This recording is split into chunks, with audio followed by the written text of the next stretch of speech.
Nuestro Padre Jesus Nazareno, sinasamba ka namin, pinipintuho ka namin, aral mo ang aming buhay at kaligtasan.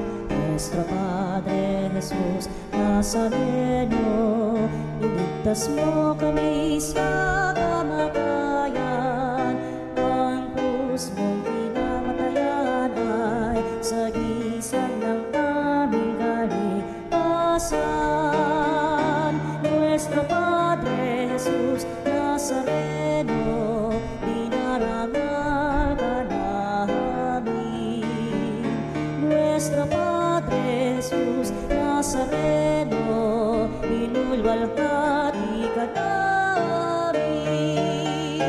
Nuestro Padre Jesus Nazareno, inarangal ka namin. Nuestro Padre Jesus Nazareno, inulwalhati ka namin.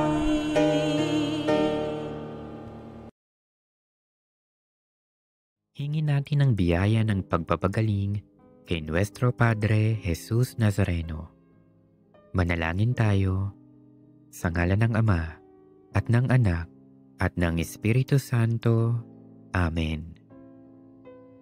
O Nuestro Padre Jesus Nazareno, puno ng pag-ibig at habag para sa mga nahihirapan at nagdurusa. Ikaw ang takbuhan ng lahat ng lubos na nangangailangan.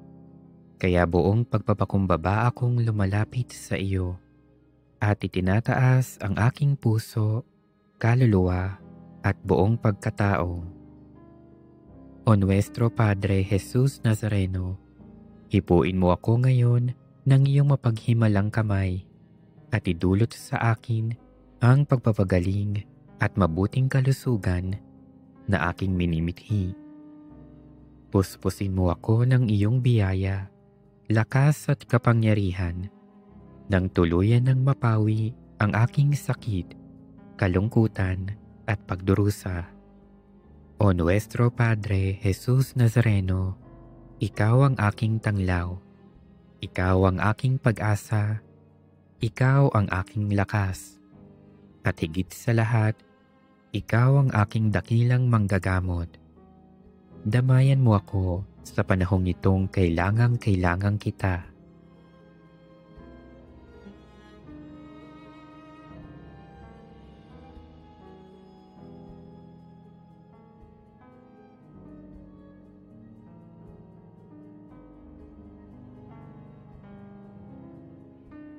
O Nuestro Padre Jesus Nazareno, samahan mo ako sa oras ng pagsubok at paghihirap.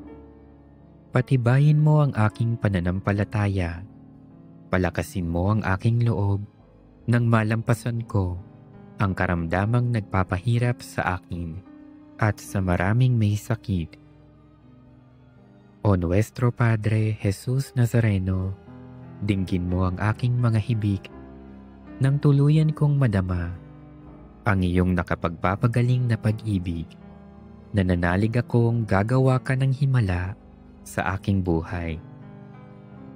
O Nuestro Padre Jesus Nazareno, buong paggalang at pagtitiwala akong tumatawag sa iyo.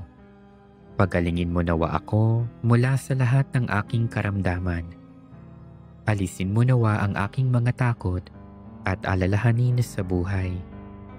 Patawarin mo nawa ako sa aking mga kasalanan at bigyan mo nawa ako ng tunay na kapayapaan at malakas na pangangatawan.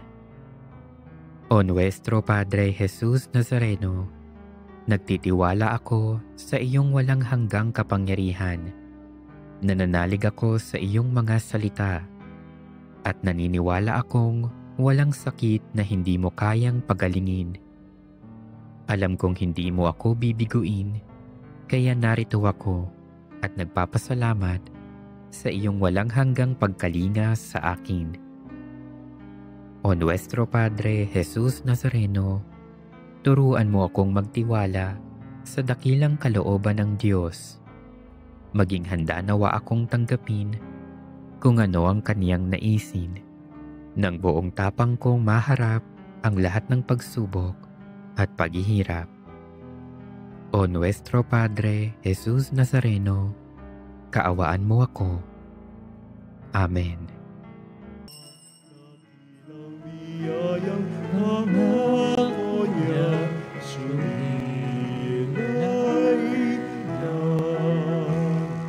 Sinaw na mong hangarin, ang taong ay bubusin.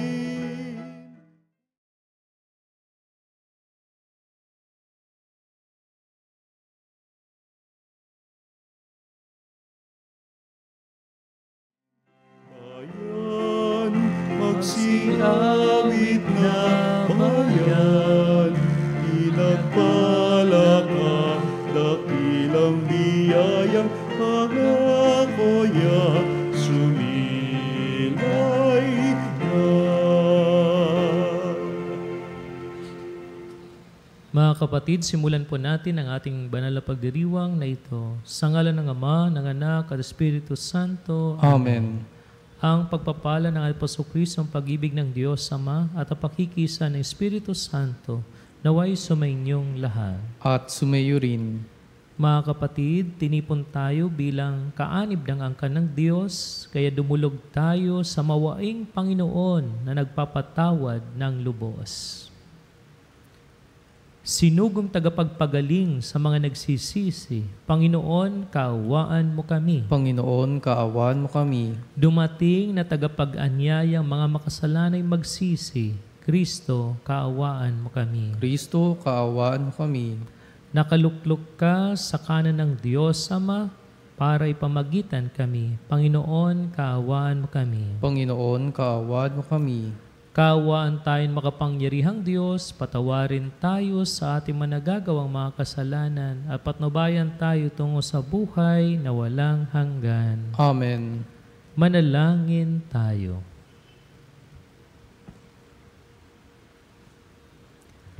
Ama naming makapangyarihan, kaming mga tinubos mo at kinupkup, ay tunghayan mo ngayon sa iyong kagandahang loob, upang sa pagsampalataya sa anak mong si Kristo, makamtan ang kalayaan at pamana sa piling mo.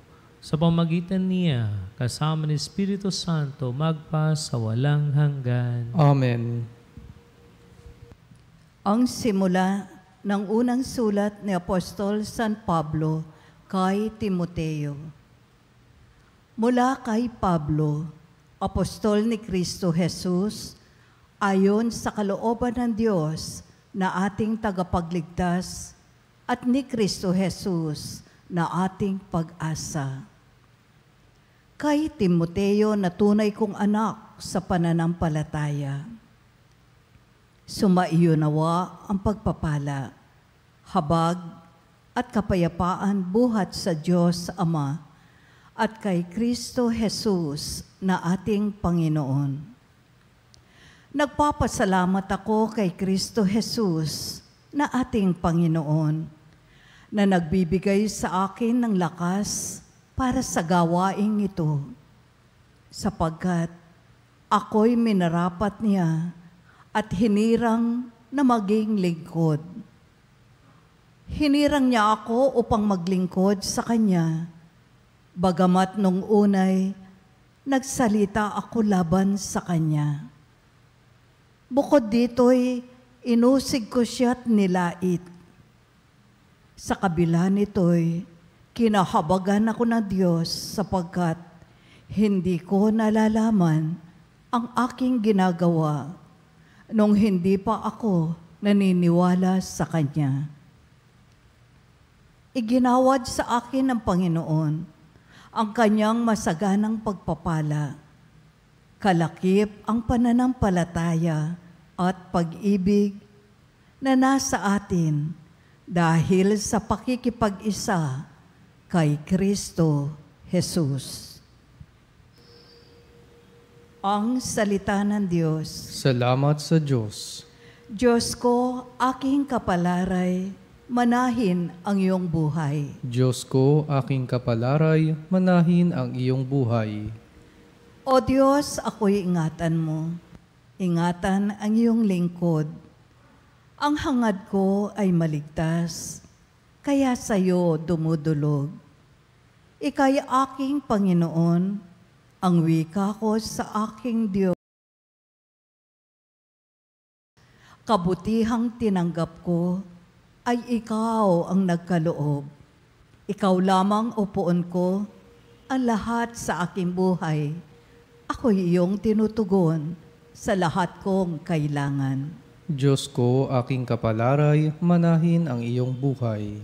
Pinupuri ko ang puon na sa akin ay patnubay. Kahit gabi, diwa niya ang sa akin umaakay. Nababatid ko na siya'y kasama ko oras-oras. Sa piling niya kailanmay, hindi ako matitinag.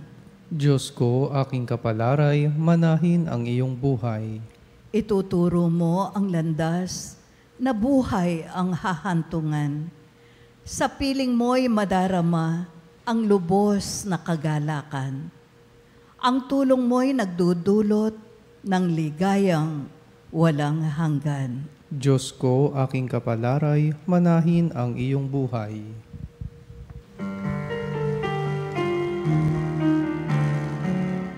Alleluia, alleluia.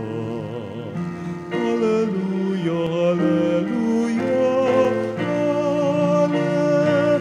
Alleluia. Alleluia. Alleluia, alleluia. Amang Diyos ni Jesucristo, ang salita mo'y totoo. Kami ay pabanalin mo. Alleluia, alleluia. Sumainyo ang Panginoon. At sumayo rin. Ang mabuting balita ng Panginoon ayon kay San Lucas. Papuri sa iyo, Panginoon.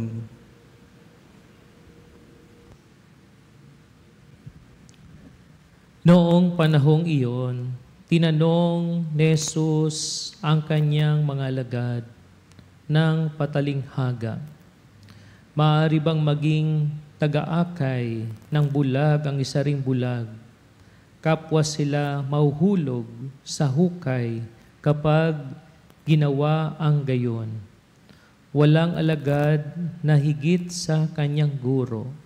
Ngunit kapag lubusang naturuan, siya'y magiging katulad ng kanyang guro. Ang tinitingnan mo'y ang puwing ng iyong kapatid, ngunit hindi mo pinapansin ang dahilan sa iyong mata. Paano mo masasabi sa iyong kapatid, "Kapatid, bayaan mong alisin ko ang iyong puwing," gayong hindi mo nakikita ang dahilang nasa iyong mata? Mapagpaimbabaw, alisin mo muna ang dahilan sa iyong mata at makakita kang mabuti. Sa gayoy maalis mo ang puwing ng iyong kapatid. Mga kapatid, ang mabuting balita ng Panginoon para sa ating kaligtasan. Pinupuri ka namin, Panginoong Hesukristo.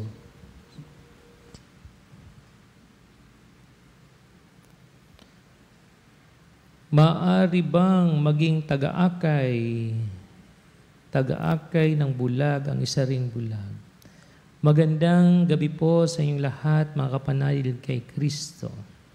Sa paanyaya natin mga pagbasa natin yung pakinggan, ngayong araw ng Biyernes, ang ating Panginoon sa Ebanghelyo ay patuloy siyang nangangaral sa kanyang mga alagad at gumagamit niya siya ng talinghaga para lalo pang hasain ang kanilang isipan at kung paano sila makatutugon sa aral na ipinapahiwatig ng talinghaga. Kaya sa tagpong ito ay talagang ang ating Panginoon, siya ay tumatayong guro, no, sa kanyang mga alagad. Kaya bilang mga alagad, kailangan nilang makinig no, matuto at yung mga halimbawa ng ating Jesus ay dapat nilang talagang matularan. Kaya matutunghayin natin na masasabi natin na si Jesus, siya ay talagang mabuting guro. No? Siya ang sa kanya mga pinapangaral ay talagang yung kanya mga sinasabi ay kanyang sinasabuhay, no? Sinasagawa. Kaya kumbaga ay yung kanya mga action, no? Yung kanya mga kilos ay parang mensahe na rin. No? So kapag nagsasalita din siya, dahil at katumbas ng kanyang mga kilos, talagang lalo nilang dapat mabigyang pansin. Kaya matutunghayin natin na sa tagpong ito ay talagang pinapaunawa na kung saan ay ang ating Jesus, part ng kanyang public ministry, bagamat siya ay nagpapahayag, no? Pero matutunghayin natin na talagang siya mismo ay talagang bumababad. Oh, bumababad, no, sa mga may sakit, sa mga may hirap, sa mga makasalanan. Kumbaga, pinapakita niya na talagang yung pagiging huwaran. At siya, nag-aakay siya patungo sa Ama. No? Patungo sa Ama. Patungo sa kabanalan. No? Kaya yung mga makasalanan, nagsisilapitan sa Kanya. Oo. Pero ito naman ang mga religious leader, na sabihin ang inyong guro, nakikisalamuha sa mga makasalanan. Oo. Pero matutunghayin natin, matingkad sa ating Jesus, yung Kanyang misyon, no, na kung saan ay yung maligtas. Kaya yung mga kasalanan, no, nakikinig sa Kanyang mga aral, no? Sa kanyang pagpapahayag. No? At ang misyon ay, yun nga, matingkad sa pagpapangaral natin po Jesus, magsisi, talikuran ng kasalanan, no? Magbagong buhay, at sumunod. No? Kaya ibig sabihin, si Jesus ay mabuting taga-akay. Dahil ang sino mang sumunod sa Kanya, mayroong kaligtasan na naghihintay. No? Kaya, siyempre, kapag sabi nga natin pa Jesus, kapag mayroong makasalanan na nagbalik loob, nagbagong buhay, talagang nandun yung kagalakan sa langit. No? May malaking kagalakan. No? Kaya, napakaganda na bigyang pansin natin yung salita ng ating Jesus. At, siyempre, matularan natin siya. No? Matularan. Kaya sa ating panahon ay matutunghayin natin yung mga leaders natin. Siyempre, tinatawag sila ng mga Your Honor. Siyempre, yung title na yaon ay kakibat yan ng isang talagang makita sa yung mga salita, yung pagiging huwaran, no? Dahil nakakabit nga sa iyong pangalan para ikaw ay, dahil ikaw ay isang leader, ikaw ay guro. So, kailangan ikaw ay maging mabuting taga-akay. No? At siyempre, yung mga pinapahayag, dapat yan ay naisa sa buhay. No?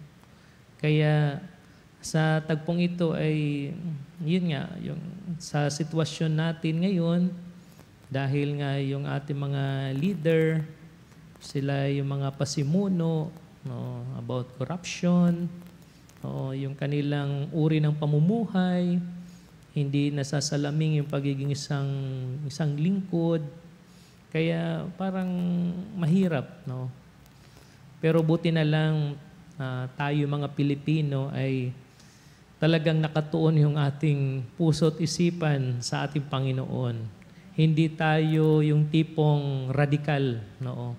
Pwede tayong magpahayag, no? Pwede tayong magprotesta, pero walang violence. No? Kasi doon sa Nepal, sa Indonesia, grabe, no? So, ang nangyayari sa kanila, no? Nagdidemonstrate sila, tapos talagang marahas, no? Nagkakasakitan, may namamatay, no? So, yun.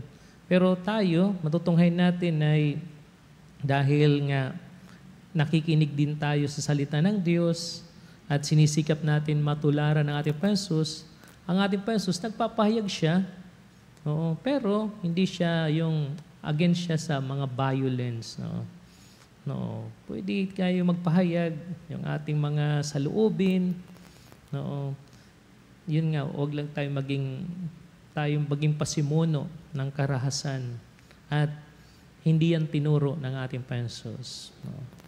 Kaya nga yung pangalawang bahagi ng ating ebanghelyo ay tinuturo din na tama, bilang tao, nandun yung pagiging marupok, pagiging mahina.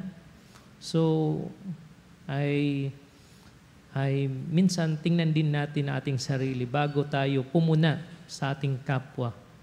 Oo, bago tayo pumuna sa ating kapwa. Isa sa mga karanasan ko, kaninang umaga lang, ay sumakay ako ng UB Express papuntang Cubao. Ay pag sakay ko kagad, nagbayad ako kagad 40. Kasi papuntang Cubao. Pero habang naglalakbay na, may sumakay. Tapos, yun nga, ay nagtanong siya, magkano papuntang Cubao? Sabi, 45. Bayad siya. Tapos ako naman, nakonsensya ako. Na kung saan ang nabayad ko lang ay 40. Oo. At dahil nga matunog nga ngayon yung issue about corruption, ay tapos itong taong ito, naghahanap buhay lang. Oo. Konti lang naman ang kanyang kinikita. So kung hindi ako magbibigay ng tama, magiging corrupt din ako. Kaya bumunot ako ng 5 piso, iniabot ko, at tumingin nga yung driver. Sabi ko, yung kulang ko. At least napanatag na rin yung kalooban ko. Kasi panay sabi ako ng corruption, kung ako mismo din, kahit 5 piso lang, bagamat yung ating naririnig, mga bilyon, milyon. So, kaya siyempre, nag-uumpisa yan din sa maliit. Sa maliit. Kaya yun, so, dito pinapakita din yung puwing. So, kasi minsan nakikita natin lang yung ating kasiraan ng kapwa dahil tayo nakakita. Pero minsan, meron din tayo na kung saan ay minsan ay na hindi natin nabibigyan ng pansin. Pero hindi rin tayo pwede maging magmalinis. Dahil alam din natin din sa sarili kung titingnan din natin sa taharap tayo sa salamin, dahil makikita din natin na meron din tayo mga kapintasan. So, kaya yun. So, ibig sabihin, madali lang natin makita yung kamalian, yung puwing ng ating kapwa kasi doon tayo nakatingin, nakatitig. Pero hindi natin napapansin yung ating sarili. Kahit minsan tayo maharap sa salamin, ang nakikita lang ay yung panlabas nating nakikita natin. Kaya sa tagpong ito, yung pangalawang bahagi nating ebanghelyo ay napakaganda kung ay magsisimula sa ating kalooban, yung katapatan, kalinisan, kabanalan, na kung saan ay para sa ganon, maakay natin ang ating kapwa. Maging mabuti tayong taga-akay at yung ating tanda ng ating pagmamahal sa ating kapwa na gusto natin siyang matulungan, hindi para i-down o para siya ay talagang sumbatan ng mga katakot-takot na mga masasakit na salita, kundi may pagmamahal na kung saan gusto mo siyang tulungan at akayin. Kaya sa tagpong ito ay yun, pinapaunawa sa atin. Dahil sa unang pagbasa, talagang nagpapatotoo si Apostol San Pablo. No? Kwento niya ito kay Timoteo na kung saan ay nabulag din, no? Si Apostol San Pablo na akala niya yung kanyang mga ginagawa bilang Pariseo ay okay na. Pero in the long run, natanto niya sa sarili niya. At nakita niya kung paano siya kinahabagan ng Diyos. At ngayon ay siya ay ginawang lingkod ng Diyos para magpahayag tungkol sa kagandahang loob ng Diyos na kanyang tinanggap. At ngayon ay nagiging mabuti na siyang taga-akay patungo sa Diyos. At hindi na siya masyadong bayulente. Dahil yun nga, natanggap niya yung marami din siya mga kamalian at kung paano siya ginabayan ng Diyos, paano siya binago ng Diyos, kung paano siya kinahabagan ng Diyos. At ngayon ay yun ang kanyang talagang ginagawa na kung saan siya ay nagiging taga-akay na, mabuting taga-akay patungo sa Diyos. No? Kaya sa panyaya ng ating mga pagbasa ay talagang tunay nga na maging mamutaw ito sa ating mga bibig, sa ating puso na sabi nga, Diyos ko, aking kapalaran, manahin ang iyong buhay. No? So, kasi siya naman talaga ang daan, ang katotohanan, ang buhay. At si Jesus, siya ang ating tunay na guro. No? At marami tayong matutunan sa Kanya. At kapag tayo'y nakikinig at susunod sa Kanya, talagang ihahatid tayo sa tamang daan, tamang landas ng buhay na hatid ay kaligtasan. Tumayo po ang lahat.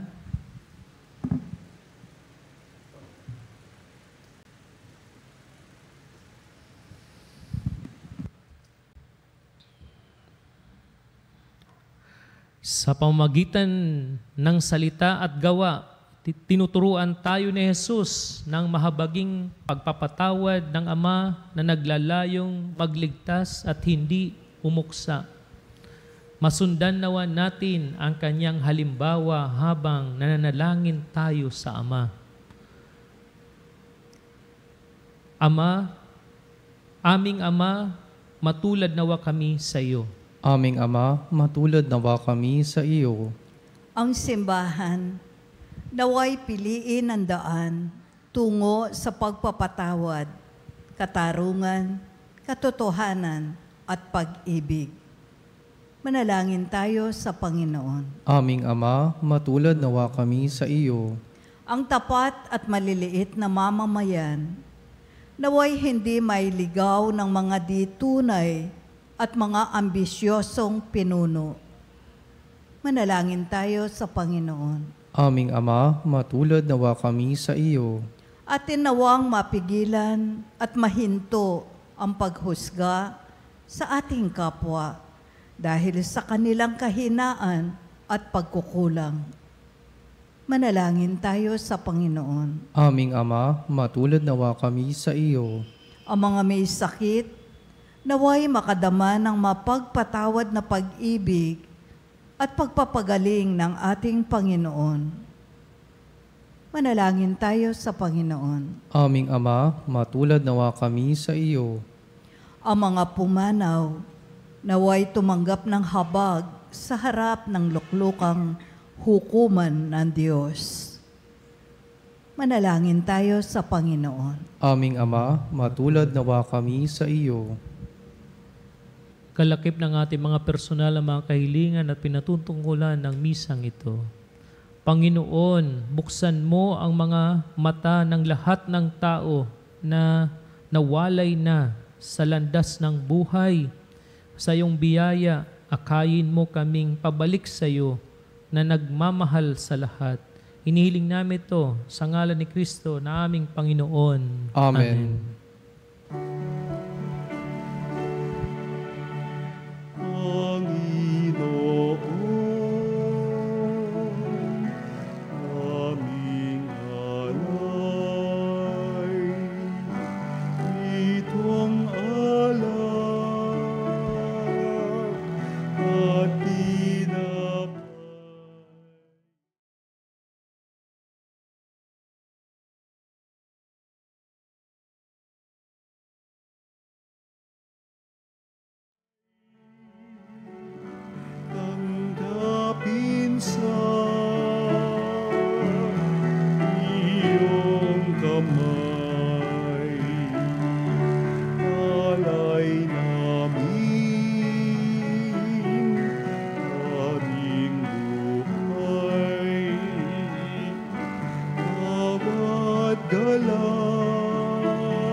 Manalangin tayo mga kapatid upang itong ating mga panalangin, ating mga alay kalugdan ng Diyos sa mga makapangyarihan. Tanggapin nawa ng Panginoon itong paghahain sa iyong mga kamay sa kapurihan niya at karangalan sa ating kapakinabangan at sa buong sambayanan niyang banal. Manalangin tayo. Ama naming lumikha, ikaw ang gumagawa ng wagas na katapatan at kapayapaan.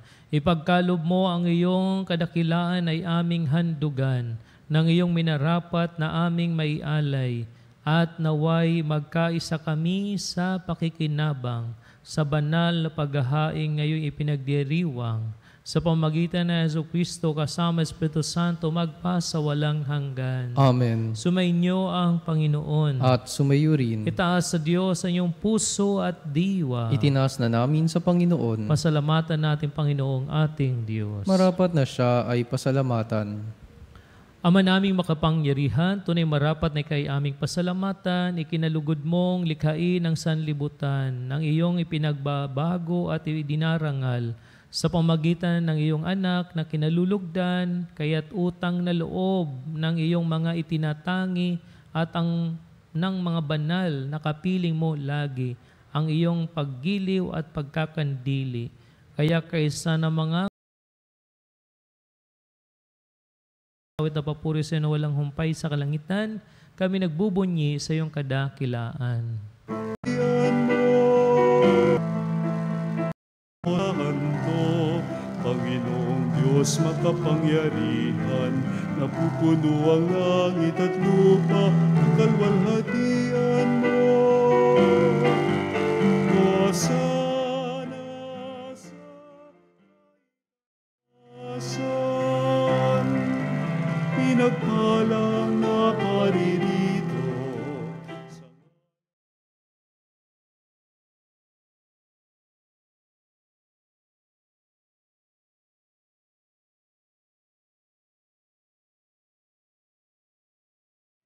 Ama naming banal, ikaw ang bukal ng tanang kabanalan. Kaya't sa pamagitan ng Espiritu, gawin mong banal ang mga kaloob na ito pang para sa amin ay maging katawan at dugo ng aming Panginoong Jesucristo. Bago niya pinagtiis ang kusang loob na maging handog, hinawakan niyang tinapay, pinasalamatan kanya, pinaghati-hati niya yun, inabot sa kanyang mga lagad at sinabi, tanggapin ninyo lahat ito at kanin. Ito ang aking katawan na ihahandog para sa inyo.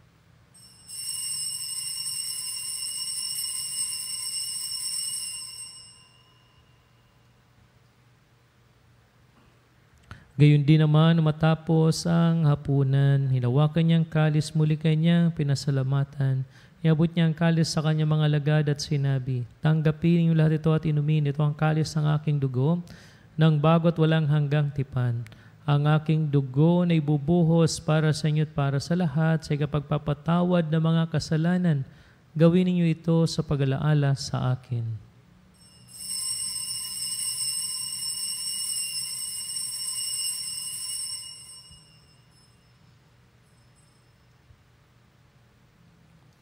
Ipagbunyin natin ang misteryo ng ating pananampalataya. Si Kristo ay gunitain, sarili ay inihain.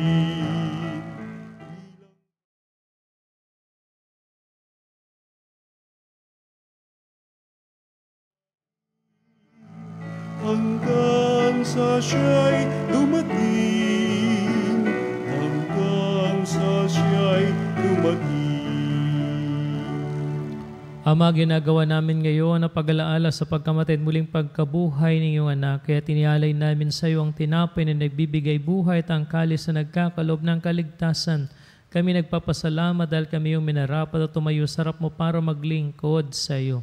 Isinasamo namin kayo magsasalo-salo sa katawan at dugo ni Kristo ay mabuklod sa pagkakaisa sa pamamagitan ng Espiritu Santo. Hamalingapin mo yung simbahan, laganap sa buong daigdig. Puspusin mo kami sa pag-ibig kaysa ni Leon na aming Papa at ni Elias na aming Obispo at ang Tanang Kaparian. Alalahanin mo rin ang mga kapatid naming nahimlay na may pag-asang sila muling maubuhay, gayon din ang lahat ng mga pumanaw. Kaawa mo sila patuloyin sa iyong kaliwanagan, kaawang pinapating kaming lahat na makasalo sa iyong buhay na walang wakas. Kaysa ng mahal na Birheng Maria, na ina ng Diyos, si San Jose na kanyang kabiyak, kaysa ng mga apostol, at ang lahat ng mga banal na namuhay dito sa daigdig ng kalugod-lugod sa iyo. May pagdiwang nawa namin ang pagpupuri si kararangal mo sa pamagitan ng anak na aming Panginoong Heso Kristo. Sa pamamagitan ni Kristo, kasama niya at sa Kanya, ang lahat ng parangal at papuri sa iyo, Diyos, sa makapangyarihan, kasama ng Espiritu Santo, magpasa walang hanggan. Amen. Amen.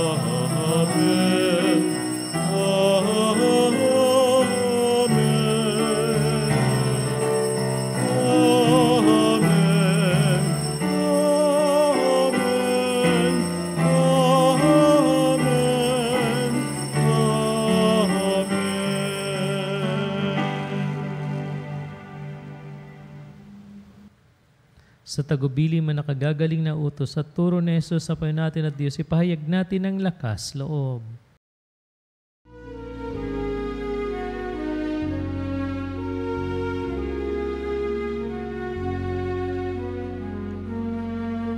Ama namin, sumasalangit ka, sambahin ang ngalan mo.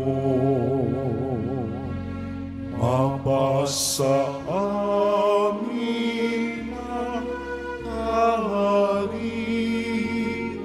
mo, sundin ang loob mo.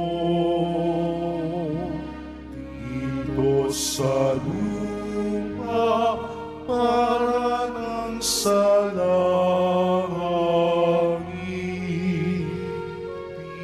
bigyan mo kami ngayon ng aming kakanin sa araw-araw, at patawarin mo ang aming mga sala para ng pagpapatawad namin sa nagkakasala sa amin, at huwag mo kami ipahintulot sa tukso, at iadya mo kami sa lahat ng masama.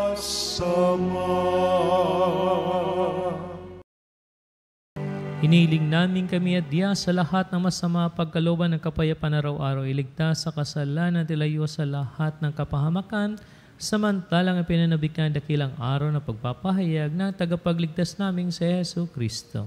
Sapagkat iyo ang kaharian at ang kapangyarihan at ang kapurihan, magpakailanman. Amen. Panginoon Hesu Kristo, sinabi mo sa mga apostol, kapayapaan iniiwan ko sa inyo, ng aking kapayapaan ibinibigay ko sa inyo. Tunghayan mo nga panampalataya at huwag ang ayong mga pagkakasala. Pagkaluban mo kami ng kapayapaan at pagkakaisa ayon sa iyong kalooban, kasama sa Espiritu Santo, magpasa walang hanggan. Amen. Ang kapayapaan ng Panginoon ay laging sumainyo. At sumayo rin. Magbigayan kayo ng kapayapaan sa isa't isa. Kapayapaan po sa inyong lahat.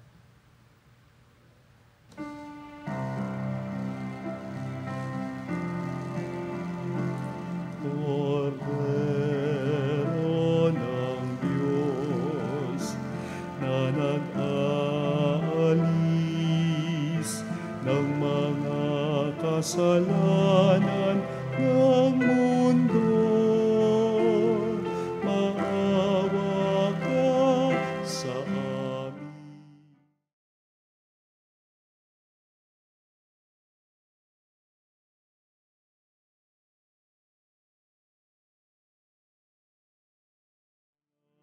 Kasalanan ng mundo, maawa ka sa amin.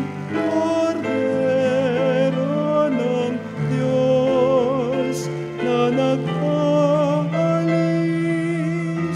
ng mga kasalanan ng mundo, ipagkaloob po ninyo sa amin ang kapayapaan.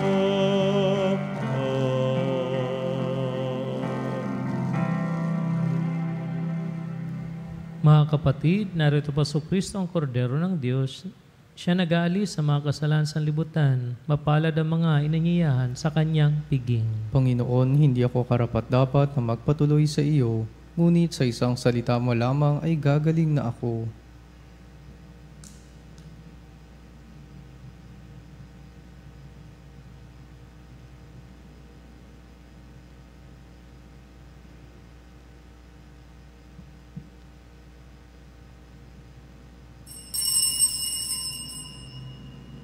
Mga kapanalig, ating dasalin ang komunyong espiritual. O Jesus, nananalig ako sa pananahan mo sa kabanal-banalang sakramento. Minamahal kita higit sa lahat at hangad ka ng aking kaluluwa. Hindi ko man matatanggap ngayon ang iyong katawan at dugo, inaasahan ko na patuloy kang mamumuhay sa aking puso. Naniniwala ako na narito ka at kaisa ka ng aking buong pagkatao. Huwag mong ipahintulot na mawalay ako sa iyo. Amen.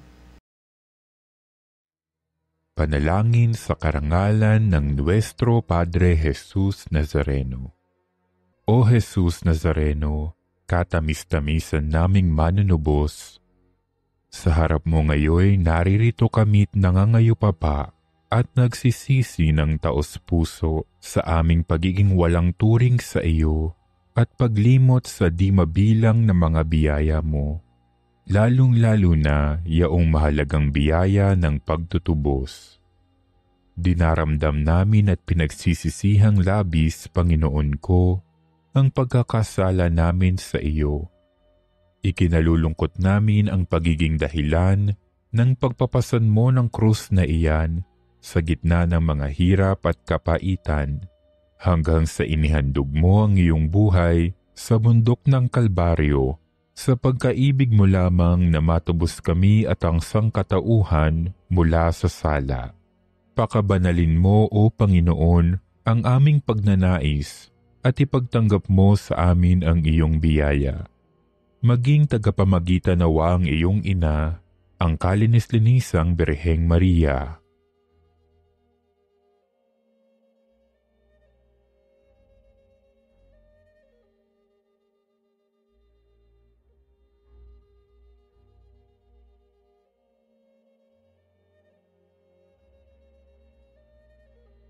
Ama naming makapangyarihan, niloob mong akuin ang iyong anak, ang krus at kamatayan, upang ang sangkatauhan ay matubos at mabuhay.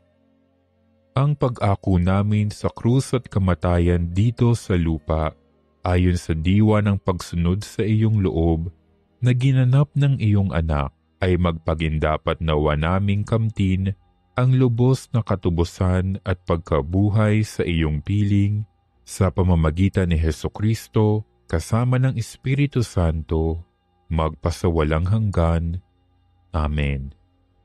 Nuestro Padre Jesus Nazareno, Panginoon namin at Diyos, kaawaan mo kami. Sa daigdig ako'y ilaw, kapag ako'y sinundan, may liwanag na kakamtan, at sa dilim ay paparam. Manalangin tayo. Ama naming mapagmahal, kami pinapagsalo mo sa iyong salita at piging na banal ay iyong pinalalakas at iyong binubuhay. Paginapati mong kami makapakinabang sa buhay ng iyong anak na para sa aming sarili niya ang alay. Bilang aming tagapamagitan, kasama Espiritu Santo magpa sa walang hanggan. Amen. Muli po sa inyong lahat, maraming salamat po sa iyong pakikisa sa ating banal na pagdiriwang na ito. Sumainyo ang Panginoon. At sumayo rin. At pagpalain kayo na makapangyarihang Diyos Ama at ng Anak at ng Espiritu Santo. Amen. Tapos na ang ating banal na pagdiriwang. Isabuhay natin ang ating pananampalataya. Salamat sa Diyos.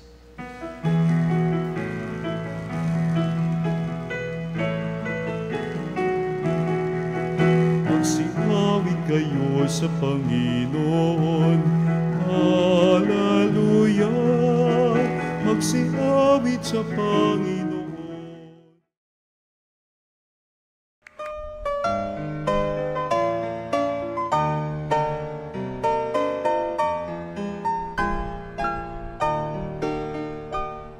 Nuestro Padre Jesus Nazareno, sinasamba ka namin, pinipintuho ka namin, aral mo ang aming buhay at kaligtasan.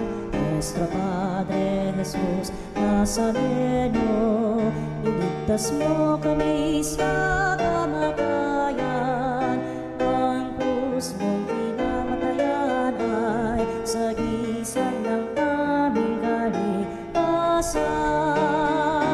Nuestro Padre Jesus Nazareno,